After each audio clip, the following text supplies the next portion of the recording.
We're going to go to the NBA ratings. And, Rob G., I want you to kind of get on here and explain some things once I ask you to take the mic. But, Rob, the ratings, and I've talked about it. You know, we talked about how many players are injured, how many stars are injured. And I was saying, even so, the playoffs have been tremendous. Memphis was a great series, even after Ja Morant got hurt. Philadelphia, Miami was intriguing, even with Joel Embiid missing a few of the games. Boston had a couple injuries here and there. Chris Middleton was out for Milwaukee, but that was a riveting series. And we could go on and on and on. And guys that aren't even in the playoffs, Kawhi, LeBron, Damian Lillard, some of the big names of this generation. But the new players have picked up the mantle, and people are excited about it because, Rob, the ratings for the playoffs in the NBA this year are at an 8-year high. An 8-year high.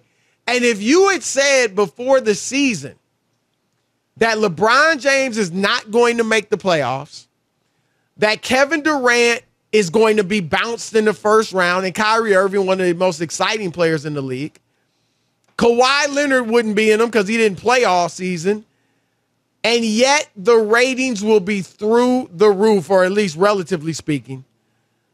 I don't know that people would have believed you, Rob. Would you have thought that was going to happen?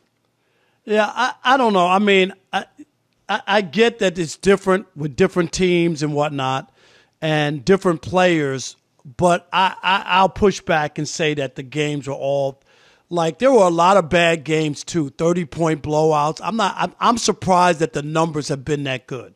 We had 2 terrible game 7s in the last, to get to the conference.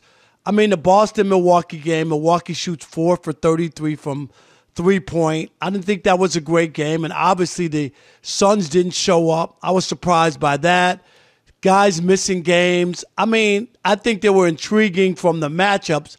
I don't know how great the basketball was or the games, and that's what I'm saying. Well, that's fine, but I mean, we're talking about the ratings. No, I know. I'm just saying, asking leading about into the ratings. that. Yeah. I'm just saying, leading into that.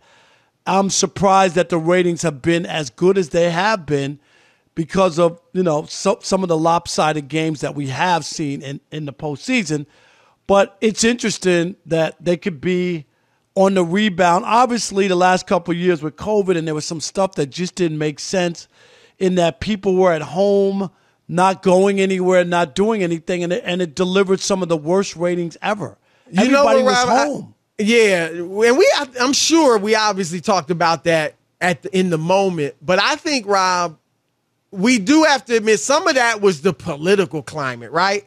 I mean, Trump, everything was about Trump on all the networks. I think that was eating up a lot of, viewers. And remember the election, of course, of 2020. So I just think the news channels were probably, I don't know what their ratings were. I assume they were great because I think they were eating up a lot of the viewers. But the bottom line is it is what it is. The ratings were historically low. Right. And that finals bubble was the lowest ever for the finals. Right. Which is shocking. Do you think, I mean, because obviously the face of this generation of players, and we both believe the second best player ever to do it, LeBron James, he's out of the playoffs. Do you think this says anything that the playoffs are at an 8-year high and he's not in them? Do you think that says anything? LeBron is a weird character. He's a polarizing figure, but usually that's good because there's as many people that want to see him do well and people want to watch to see him lose. So usually that helps you. That doesn't hurt you. But I don't know. LeBron is very weird. I was shocked that when he was going for his 4th championship and 3rd in 3 different franchises, which nobody had ever done, people didn't tune in to watch that. People normally want to see history, right? That was the bubble, right? Yeah, that was in the bubble. But for whatever reason, people weren't caught up on it and didn't really watch it. For this to be an 8-year high during LeBron's tenure as being, and obviously his career has been 20 years longer than that. Right. 19 years, right? So 8 years would have been what? Back to 2014, probably his last finals. Something like that. So it's kind of weird that LeBron doesn't get that juice that you would think, because, of course, Michael Jordan holds the record for the highest-rated finals ever, right? That's the last. Rob, when you look at the ratings, like, year over year, I mean, the numbers with Jordan were just astronomical. Like, it's not a lot even of the for younger, back then. Even right, for back then. And here's the thing, too, and we got to clear this up. Obviously, there weren't as many options as there are now, right? But it wasn't the dark ages either. It wasn't Magic and Bird in 1979, Rob, in college, right? When there were only 3 channels and very few people had cable at that time, right? Jordan played, there was cable TV, you had plenty of other things you could watch, and yet he just drew. And I think the interesting thing, Rob, you said, Jordan, I wouldn't call Jordan polarizing, would you? No. Everybody didn't. I mean, everybody, like, for a lot of fans, I can remember when I worked in New York, Knicks fans would have loved to have seen Michael Jordan score 50 points at the Garden and lose to the Knicks. Right, that's what they wanted, like a show from him, but their team to win. They didn't want him to win, but they didn't mind if he put on a show. Right. So you're it was that kind of thing. And people all around, there were Jordan fans everywhere, probably except Detroit, where maybe that might be the only place you in don't America. think they liked seeing him put on a show? No, they did. I mean, those series would have been perfect for them, because he was scoring a lot, but Pistons were winning. Really hated. There was an anti-Jordan sentiment. There are people I know in Detroit who still won't wear Jordan sneakers. Really? Yes, because that's a sacrifice. That's what I'm saying. I ain't going that route. I know I'm adopted that's probably son. Isaiah, right?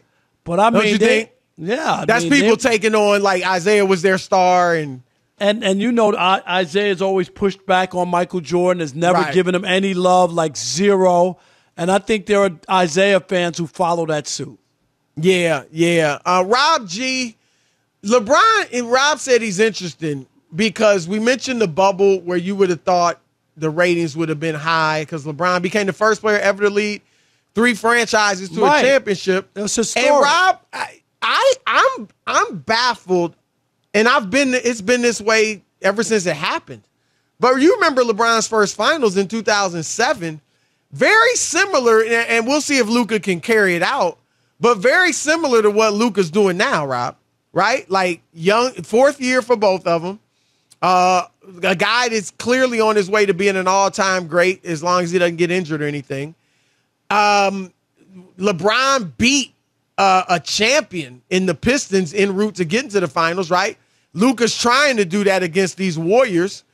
And yet, when LeBron got to those finals against Tim Duncan, Rob, the ratings were low. And I would have thought, I still don't understand it. I get that the Spurs weren't a big draw, but it was LeBron. Jordan was playing Utah and the ratings were high. Nobody was like that interested in the Jazz. And so I don't know. LeBron, he drew well in Miami, and the Cleveland finals drew well against Golden State. But Rob G, give us some numbers on LeBron's finals and, what you think that might mean. Sure. Well, to start things off, you guys talked about how these ratings are the highest they've been in 8 years. Again, it's just through the first 2 rounds, so we got to wait to see how the rest of it plays out. But just for context, okay, of the top 10 highest rating early round playoff games, LeBron James has only been a part of 1. That's shocking. Okay. He's only been a part of 1. That's historic, like in history? No, or since 88? Since they started this was 1988, right? This study, yeah. So So he's at 1. Wow. Which one was that? That would have been in 2015 against the Bulls. Really? Wow. Against the Derrick Rose Bulls. Okay. 2015? Yes. He was in Cleveland. The Cleveland Bull. I'm sorry. Yeah. So that was when they faced wasn't that the year that he kind of ran through everybody in that 2015, series?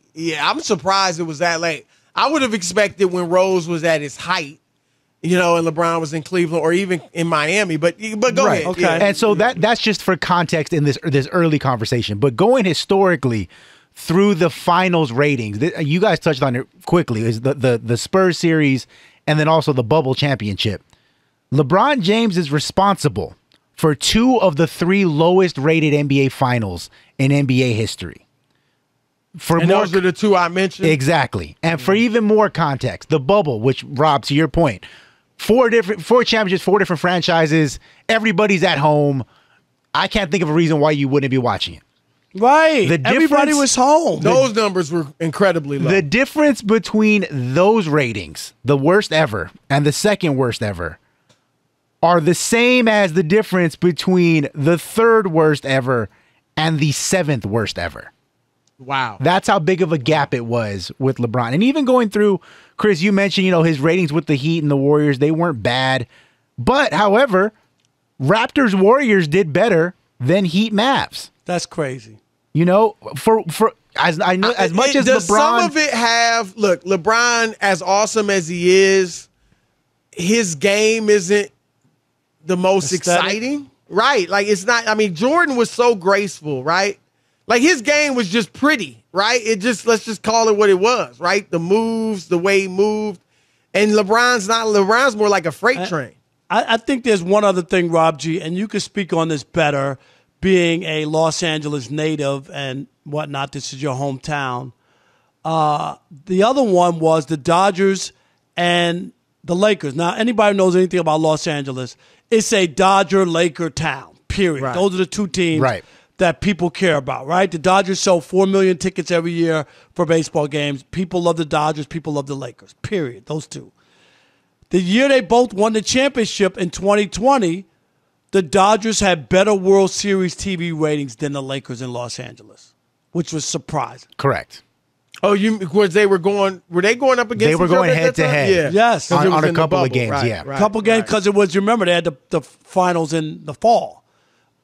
No, it's interesting. And that's shocking. Yeah, that was surprising. Because look, when Jordan retired, obviously there was a huge hole in the NBA. Rob, you remember that? Everybody was like, the ratings are down. Who's going to be the next guy to carry the torch? And LeBron obviously is, a few years from retirement. But it's going to be interesting if there's that. It won't be that same sense of loss. But, you wonder, will the ratings take a hit? It doesn't look like it. It doesn't look like it right now. Like, not this year if you're looking at what's happened. If I'm Adam Silver, I feel encouraged, to be honest. No question.